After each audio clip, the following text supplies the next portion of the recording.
Halo, selamat bertemu kembali ini di pertemuan ke-12 dan 13 di mata kuliah ini.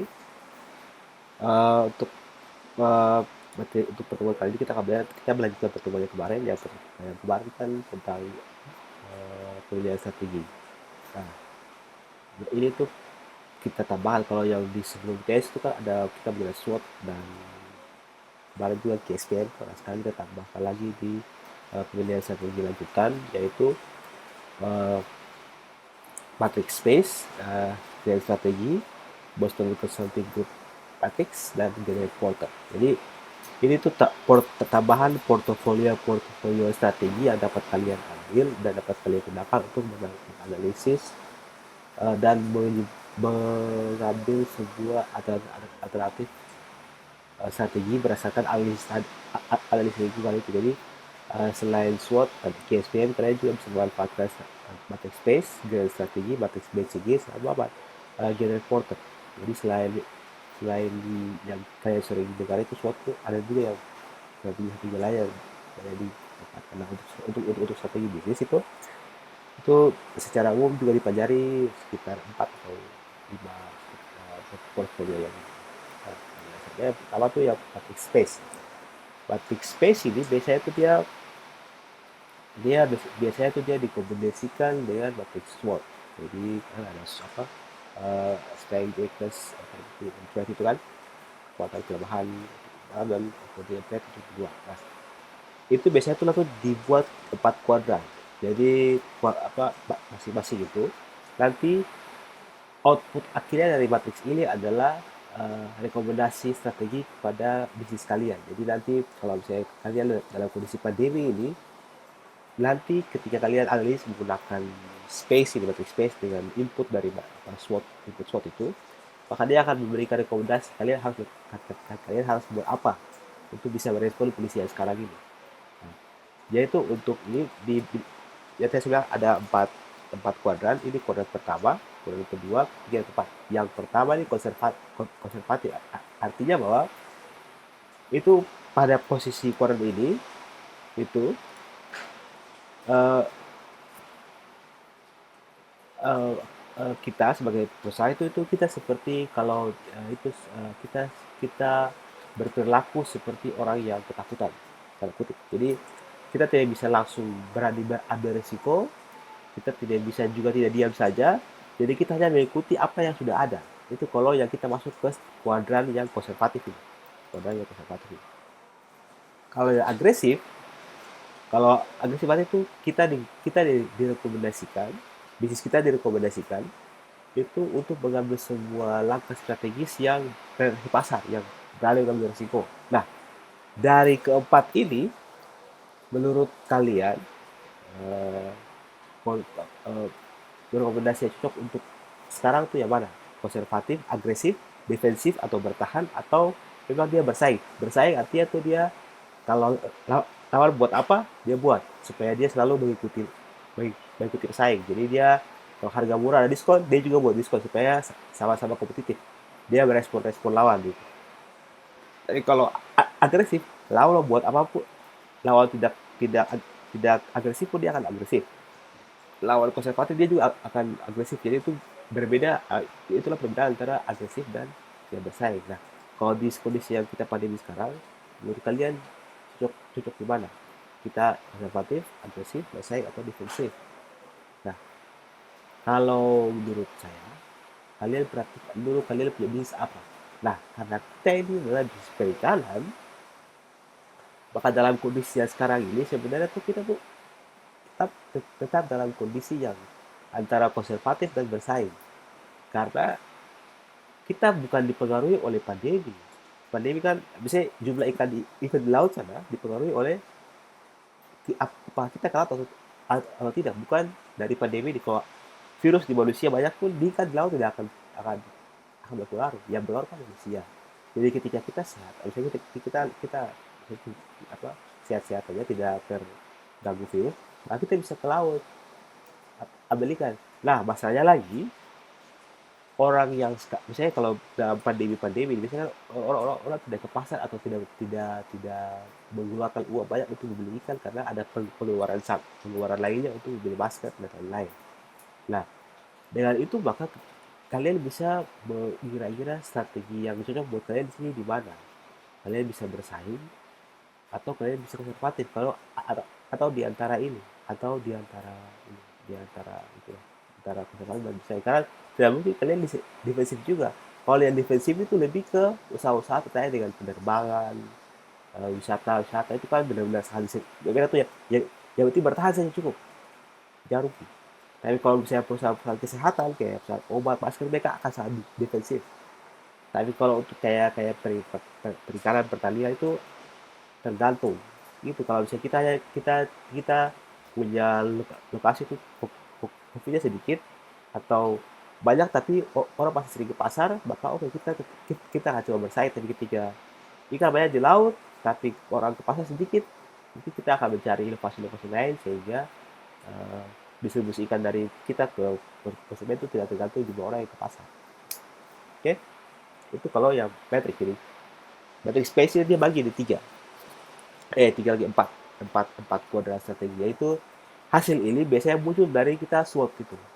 So, jadi nanti kita lihat kita punya SWOT ini, misalnya yang KSPM yang kemarin tuh kalian kasih nilai itu nilainya berapa, 2, berapa kita buat kuadran atau dia masuk mana. Ini lebih ke kuantitatif. Jadi kalau SWOT kan terlalu lalu kualitatif. Kalau ini dikuantitatifkan.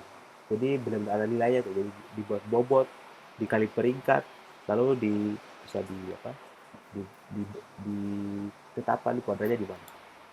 Nah, ini sudah saya lakukan sedikit tadi ini biasa singkatnya. Jadi itu kita kumpulkan itu item-itemnya itu berdasarkan kita biasanya kalau biasanya pakai SWOT. Tapi kalian juga bisa langsung. Jadi kalian tentukan nilai FS-nya berapa, CA-nya berapa, ES berapa, IC berapa. Masing-masing nilai itu nanti kalian bisa ini bisa bisa kasih bobot seperti yang di yang sudah kemarin. Ini lebih gampangnya itu seperti ini. Jadi kalian kasih nilai, kalian kalian kalian memberikan peringkat gitu-gitu kan. Jadi kan kalian dijumlahkan jadi misalnya untuk kekuatan keuangan kan FS itu kan financial strength toh, financial strength. Kalau ini kan industrial strength, jadi kekuatan industri ini adalah stabilitas lingkungan, environment stability. Kalau ini kan keunggulan bersaing atau competitive advantage. Jadi ya masing-masing ini kan ada artinya nih. Ini kan kekuatan finansial, keunggulan bersaing. Itu kan apa? Uh, industrial stability dan di bawah sini apa? Lingkungan, kestabilan lingkungan. Kalau ini kan kekuatan industri. Jadi kalau kalian punya kekuatan industri berapa misalnya 10. Oke. Terus kekuatan finansialnya 9. Di sini kan kekuatan agak sini kan. Nanti kalian di sini ketika nanti disandingkan dengan ini kan negatif negatif 13, ini negatif 9, nanti kalian akan menggunakan rumus ini. Jadi kalian bisa menggambar strategi saya seperti ini berdasarkan nilai yang kita simulasikan di sini. Ini sebenarnya mudah sih. Apa sekali. Jadi kalian tinggal misalnya contohnya ES, rata-rata ES kan ES kita ini kan B13 nih. B13 dibagi 3 nih. 1, 2, 3. Berarti kan berapa? Nih. Ini juga sama dibagi ini rata-rata ini berapa? 9 bagi 3. 9 dapat dari mana? 9 kali ini totalnya. Dibagi ini. Oh ini nih. 9 nih. 1, 2, 3. Jadi 9 bagi 3 sama dengan 3 tau? 3. Bagi semua. Baru nanti dijumlahkan dapat berapa baru nanti tinggal di ini. Jadi ini kan 0,33 dan negatif 0,8. 0,33 ini. Berarti 0,3 di sini kan. Sini. Negatif 3 di sini. Berarti di bagian sini. Berarti itu strategi kita yang direkomendasikan berdasarkan simulasi ini adalah strategi bersaing. Karena dia kan ke sini, dia keluarnya ke sini. Kan berdasarkan ini kan. Berarti kan strateginya bersaing kan. Gitu. Ini kan agak agak itu sih agak mudah lah. Oke. Oke, jadi lanjut aja. Oke, sekarang kita masuk ke yang BCG atau Boston Consulting Group. Jadi kalau untuk Boston Consulting Group ini dia pakai kuadran juga ada 4. Yang pertama itu biasanya kuadran tanda tanya. Kuadran tanda tanya. Ayo, ayo. Di sini biasa kalau di sini biasanya tanda tanya, di sini biasanya bintang, di sini biasanya gambar sapi atau cash cow, di sini anjing. Jadi nanti ini kan tanda tanya, bintang, sapi, anjing. Masing-masing kuadran ini memiliki pangsa pasar. Nanti untuk cara memetakan kalian di mana kalian di mana itu bisa analisis kualitatif, bisa juga analisis kuantitatif seperti yang tadi kita banyak. Jadi bisa dihitung seperti ini, dijumlahkan, saya kita identifikasi bagian-bagian mana atau identifikasi usaha kita, item-itemnya, lalu kemudian bisa kita jumlahkan dan kita bagi per kita kita kita bagi per kuadran. Nah, jadi sebenarnya eh, kalau untuk BCG waktu saya kuliah itu biasanya tuh dipakai untuk analisis tingkat strategi untuk strategi pertumbuhan dan juga menganalisis posisi kita di mana. Jadi kalau misalnya kita punya usaha bagan ikan teri atau usaha pengelolaan ikan, itu kita memetakan kita punya posisi sekarang ada di mana, di tanya-tanya,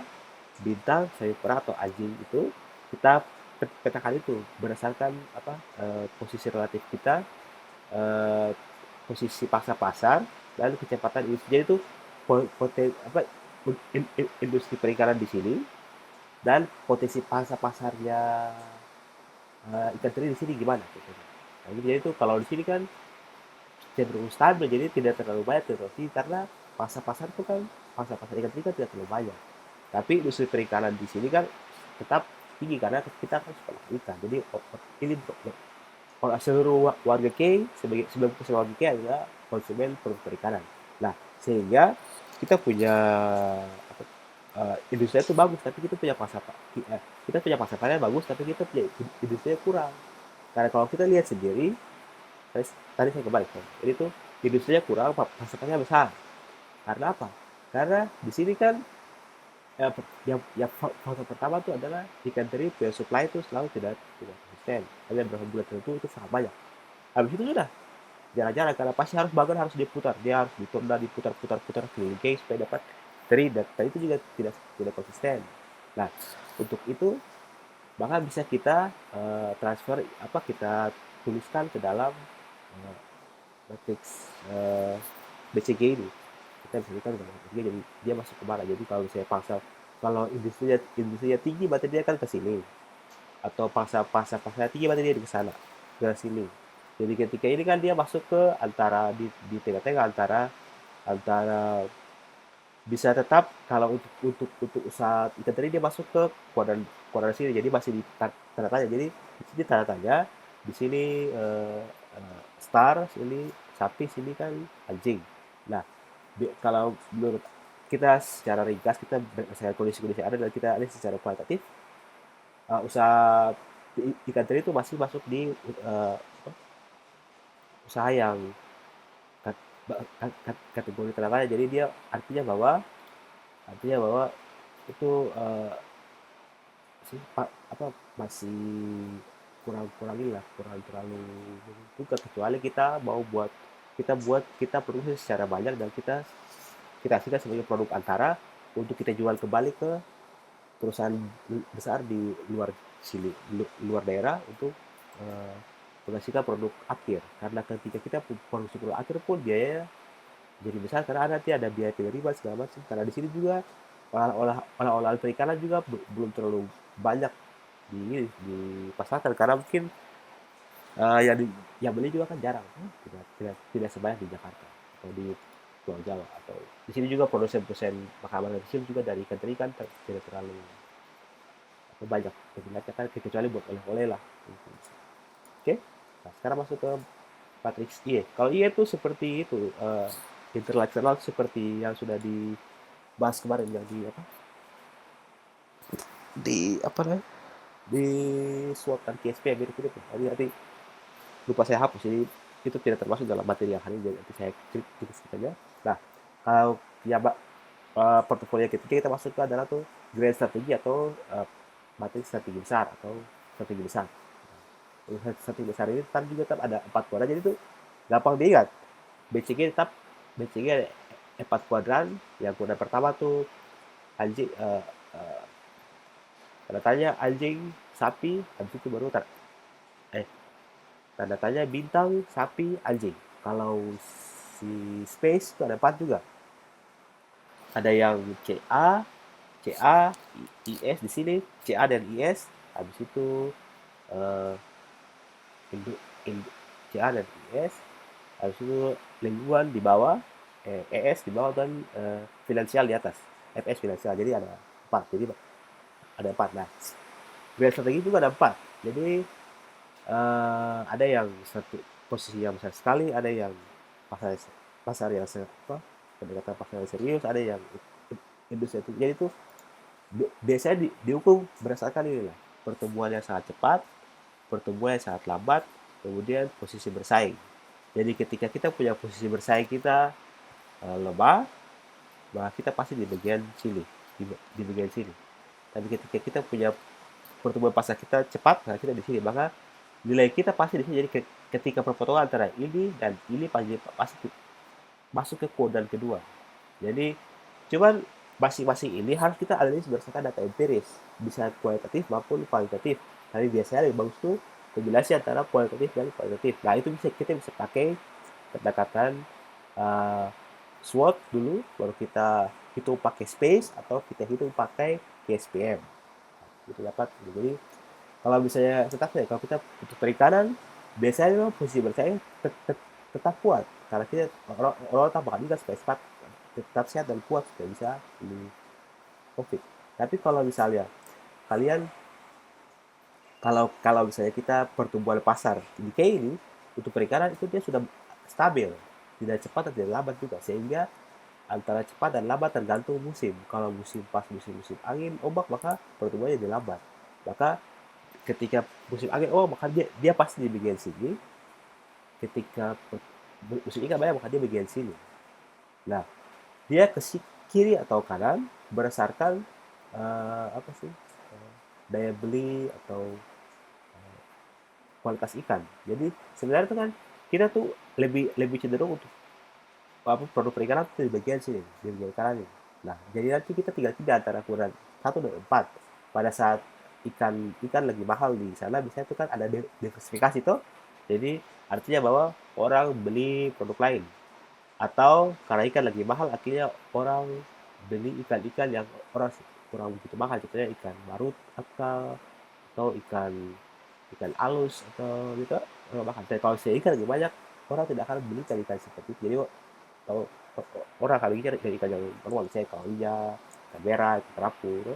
Jadi kalau misalnya kita jual ikan kasat paceklik atau kasat angin, kita akan dipaksa untuk membuat usaha lain, seperti kita lagi buat lat atau buat rumput laut malah.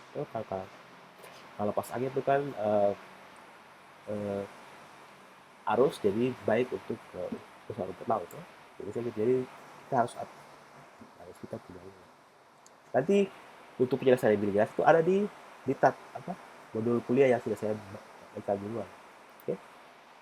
Nah, yang keempat itu untuk kita belajar tentang strategi Generic Porter. Jadi Generic Porter ini ada, kalau sini cuma ada 4 juga, tapi nanti yang kedua yang di bawah itu dibagi berdasarkan 2. Jadi fokus fokus cost dan fokus diferensiasi. Jadi tetap semua ada 4. Cuman untuk yang di bawah itu nanti ada yang nanti saya tunjukkan di bawah sini. Ini tuh ada 4. Jadi kan sini kan cost leadership, jadi persaingan berdasarkan harga, persaingan berdasarkan jenis barang. Di bawah ini tuh fokus semua nih, tapi dipisah. Fokus untuk biaya saja atau fokus untuk uh, apa, diversifikasi saja. Nah, masing-masing ini akan dipengaruhi oleh kita punya keunggulan bersaing dan kita punya uh, skop persaingan. Jadi contohnya kalau misalnya kita untuk biaya, contohnya biaya.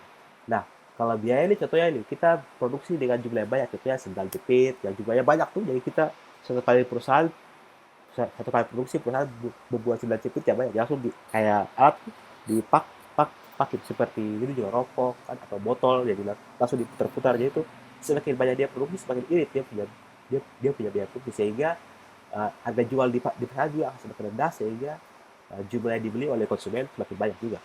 Nah, itu apa ketika kita pakai strategi harga itu, maka kita harus kalau kan harga kan sini di bagian sini, maka berarti kita punya kompetitif, kita punya keunggulannya itu tidak, kita punya kualitas kurang lah, anggap saja gitu.